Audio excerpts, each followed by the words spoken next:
Hey, how are you? My name is Simeon Henry, and today I'm talking about something I've been strongly thinking about for a long time. I have strong opinions on. No further ado, let me get straight into the topic.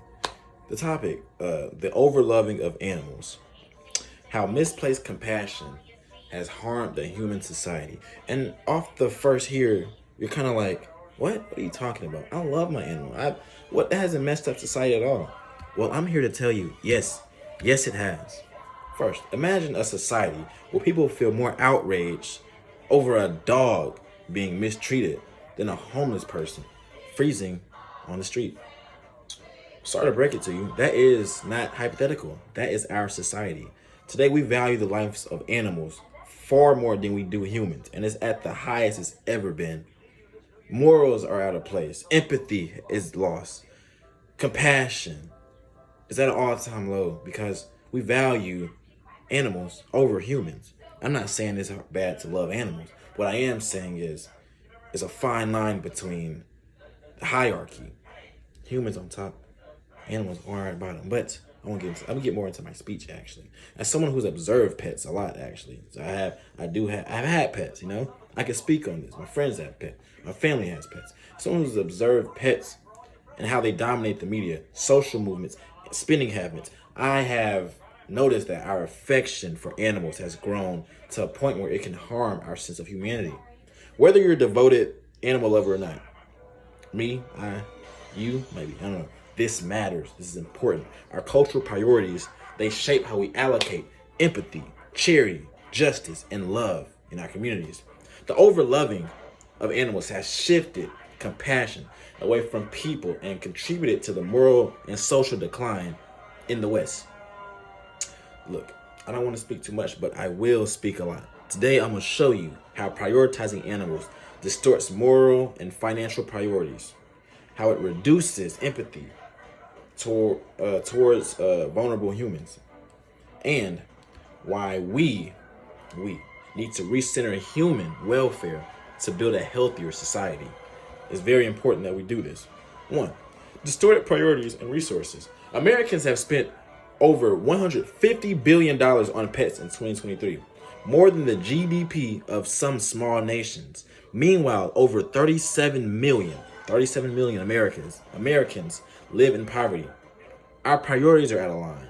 We value the life and well-being of animals far more than we do actual humans. I'm a human. You're a human.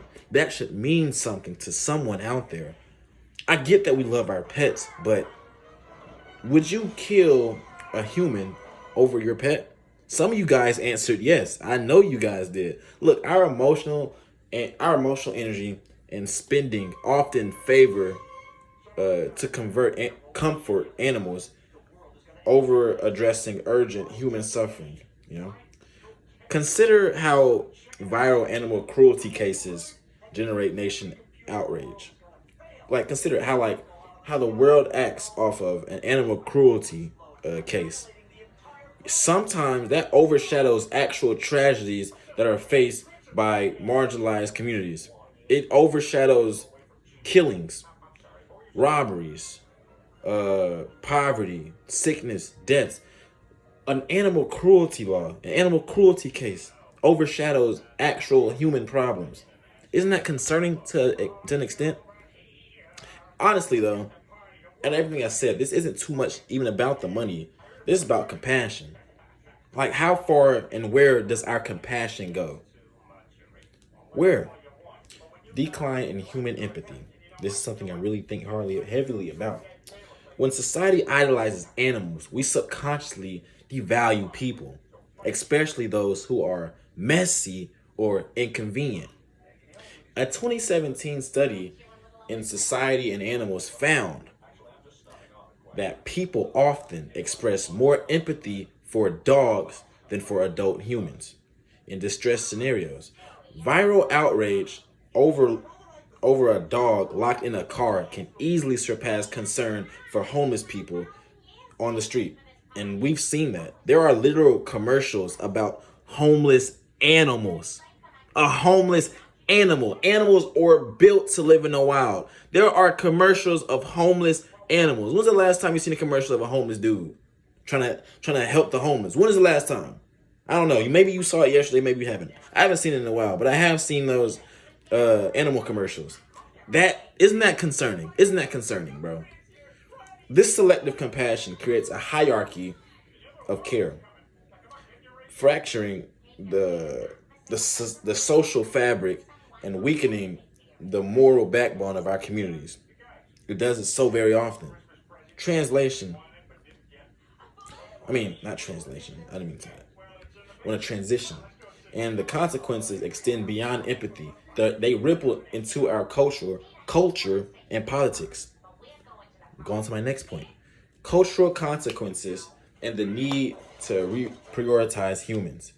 Our overloving and over sensibilization of animals reshapes moral and political culture, often diverting attention from real human crisis and things that happen. Activist energy frequently goes to protecting pets. My fault. The battery went on. Then combating human trafficking, child poverty, or housing crisis. In 2022, animal welfare organizations received billions more in donations than major human relief charities. Isn't that insane? Animals that have a way shorter lifespan than us. We live from anywhere between 70 80 years. Your dog lives 10 max, 10, 17, 10, 15, somewhere along that. And you rather spend all that money in a dog that lives a quarter, a third, I don't know, a fifth, I don't know, a little small fraction of your life than actually protect someone who will be here long down the road when you're 20, 30, 40, 50. There's something going on. The solution is simple but profound. Practice balanced compassion. Care for animals without elevating them above humans. See, I love animals. You love animals. Let's care for them without going above humans. That's all I'm saying. Call to action. Support charities that uplift people and acknowledge human struggles with the same loyalty and tenderness we show to our pets. To wrap it up, in my conclusion, we've seen how the Western obsession of animals distorts moral focus, drains empathy for humans, and erodes social balances. When animals become the center of compassion, humanity itself begins to lose its way. We can't let that happen. If America wants to rebuild its sense of unity, purpose, it must learn to love people with the same loyalty and tenderness it shows to dogs. We're one step away from, becoming a great country. Well, we're a lot of steps away from becoming a great country. A lot. And this is a key reason why we're not where we should be at the moment. But with short, small steps, which I don't think will happen anytime soon, because we love our animals a lot. We love them too much. But if we could fix this, we can fix this, and that. Because this is the root of a lot of problems in America. So, I hope you gained something from my speech. And I hope you have a great rest of your day. Thank you.